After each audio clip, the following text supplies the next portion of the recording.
tax burden is going to go up. I have to, Brad, I have to ask you a couple of questions about your background. We did this a couple of weeks ago. I asked you, and just to give a quick bio, you're from Northwest Missouri, and then you told me that you were involved in a telecommunications firm, right?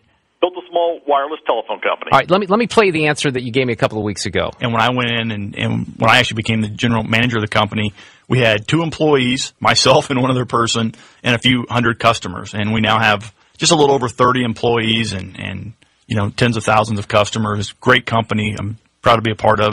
Now, proud to be a part of it. We went into a different topic there. Now, are you still a part of that company? I do next generation planning. So there's a general manager that runs all the day-to-day operations of the company. And what I do is whenever we're not in legislative session, I actually work with them to plan the next generation of the network. And specifically right now what we're doing, Mark, is we're a CDMA company, but meaning our technology is CDMA. We have a 3G network, and we're planning our 4G evolution. So what we're doing at this point is we're having to take fiber optics to a lot of our towers as we start to build towards 4G. Now, what's the name of that company? Northwest Missouri Cellular is the name of the company. Okay, now, because here's the confusion, because on your bios for both the Senate page and on the campaign page, you list that you started this company in small business, but your Wikipedia page, and I'm being told by other people, and I want to find out if this is true or not, that you also work for Cerner Corporation, which is a big healthcare information technology company out of Kansas City. Do you work for them or do you not? I do. I'm a part-time employee at Cerner Corporation. And what do they do? Can you describe? Yeah, absolutely. Cerner's an amazing company. Chunk of change from that company. And there's nothing wrong with making money, but I guess my question is this, Brad. Why not disclose that you work for that company? Why is it missing from the bio?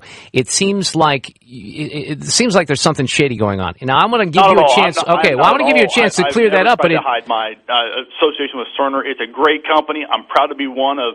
They have like 10,000 employees. It's a great company. I fundamentally view passionate about this. But why not say on your bios that you work for them? Northwest Missouri Cellular, have you been a general manager in the last 10 years with that company? I know whenever I went into the state house, when I was elected to the state house in 2002, is when they hired a day-to-day general manager. I mean, that's 10 years ago, and the reason that here's where the red flag comes up for me, is when it seemed like you were talking in the present tense about your relationship with that company. Now, you say you still have a relationship. I'll have to take you at your word for that, but it also seemed like you were leaving a big chunk of the bio out of the mix. No, well, if I did, I apologize. That is by no means my intention. I am very proud of what I do. I'm a guy who believes passionately in the private sector. I talk about, Northwest Missouri Cellular more because that is where I got my start in the entrepreneurial type of my first real company running. I mean, I owned some apartments and was entrepreneurial from that fashion. That's what we talked about. But in no way, shape, or form have I ever tried to hide my affiliation with Cerner. Great company, then great vision. Why not put it on the bio? Why is it missing from the bio? I have no idea why it's not on the bio. Should it be on the bio? Sure, absolutely. I'm not at all opposed to it.